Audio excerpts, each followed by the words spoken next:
Harihara Veeramallu cinema ఊహాజనితమైన కాల్పనిక కథతో తీశారని AP CPM కార్యదర్శి శ్రీనివాసరావు ఫైర్ అయ్యారు. అపోహలతో కూడిన ఈ ఊహాజనిత చిత్రం ముస్లిం వ్యతిరేక విద్వేషాలు పెరగటానికి దారితీసే అవకాశం ఉందన్నారు. వాస్తవాలు చెప్పాలని హీరో పవన్కు లేఖ రాశారు. మరి వివరాలు ఇప్పుడు చూద్దాం. ఎన్నో అంచనాల మధ్య విడుదలైన పవన్ కళ్యాణ్ హరిహర వీరమల్లు సినిమాపై సీపీఎం నేతలు భగ్గుమన్నారు. చారిత్రక ఆధారాలు లేని కాల్పనిక కథ హరిహర వీరమల్లు సినిమాపై ప్రజలకు వాస్తవాలు చెప్పాలని సీపీఎం ఏపీ రాష్ట్ర కార్యదర్శి వి శ్రీనివాసరావు డిమాండ్ చేశారు. ఈ మేరకు ఈ సినిమా హీరో ఏపీ డిప్యూటీ ముఖ్యమంత్రి పవన్ కళ్యాణ్కు గురువారం ఒక లేఖ రాశారు. హరిహర వీరమల్లు చిత్రం చారిత్రక వాస్తవాలపై ఆధారపడి కాకుండా ఊహాజనితమైన కాల్పనిక కథతో తీశారన్నారు. కానీ పవన్ అభిమానులు, ప్రజలు దీనిని ఓ చారిత్రక ఘట్టంగా భావిస్తున్నారన్నారు. అపోహలతో కూడిన ఈ ఊహాజనిత చిత్రం ముస్లిం వ్యతిరేక విద్వేషాలు పెరగటానికి దారితీసే అవకాశం ఉందన్నారు. ఇది జాతీయ ఐక్యత, సమగ్రతలకు ఏమాత్రం తోడ్పడే విషయం కాదన్నారు. ఈ సినిమా కాల్పనిక కట్టుకథ అని ప్రజలకు స్పష్టం చేయాలని కోరారు. బాధ్యతాయుతమైన రాజకీయ హోదాలో ఉన్న పవన్ ప్రజలకు వాస్తవాలు చెప్పాల్సిన బాధ్యత పవన్పై ఉందన్నారు. హరిహర వీరమల్లు పాత్రకు ఎలాంటి చారిత్రక ఆధారాలు లేవన్నారు.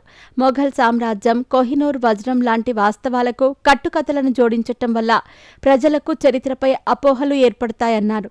కృష్ణానది పరివాహక ప్రాంతంలో లభించిన కోహినూర్ వజ్రం 700 సంవత్సరాల క్రితమే కాకతీయుల సామ్రాజ్యానికి చేరిందన్నారు.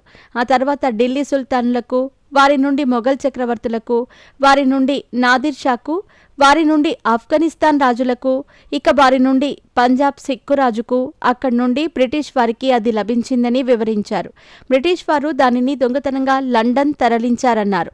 ఇది చరిత్ర చెబుతున్న వాస్తవమన్నారు. ఇంతవరకు అది తిరిగి భారతదేశానికి రాలేదన్నారు.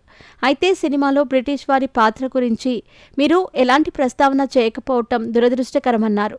మొఘలుల కాలంలో సృష్టించిన సంపద వారి తదనంతరం కూడా అక్కడే ఉండిపోయిందని, వారు భారతదేశంలో అంతర్భాగం అయిపోయారని అన్నారు.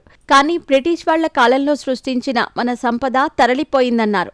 బ్రిటిష్ వాళ్లు హిందూ ముస్లిం ఘర్షణలు సృష్టించి దేశాన్ని విభజించి వెళ్లిపోయారన్నారు. ఈ చారిత్రక వాస్తవాన్ని కూడా పవన్ గుర్తించాలన్నారు. 11 ఏళ్లుగా దేశభక్తి గురించి మాట్లాడుతున్న మోదీ ప్రభుత్వం కోహినూర్ వజ్రాన్ని తిరిగి భారతదేశానికి రప్పించడానికి ఎలాంటి ప్రయత్నమూ చేయలేదన్నారు. ఇప్పటికైనా పవన్ కళ్యాణ్ కేంద్ర ప్రభుత్వంపై ఒత్తిడి తెచ్చి లండన్లో ఉన్న కోహినూర్ వజ్రాన్ని తిరిగి భారతదేశానికి రప్పిస్తే ప్రజలు సంతోషిస్తారన్నారు. ఆ పని చేయకుండా కట్టుకథలతో ప్రజల్లో మత విద్వేషాలు రగిలిస్తే అది దేశానికి, ప్రజలకు నష్టమని గుర్తించాలని కోరారు.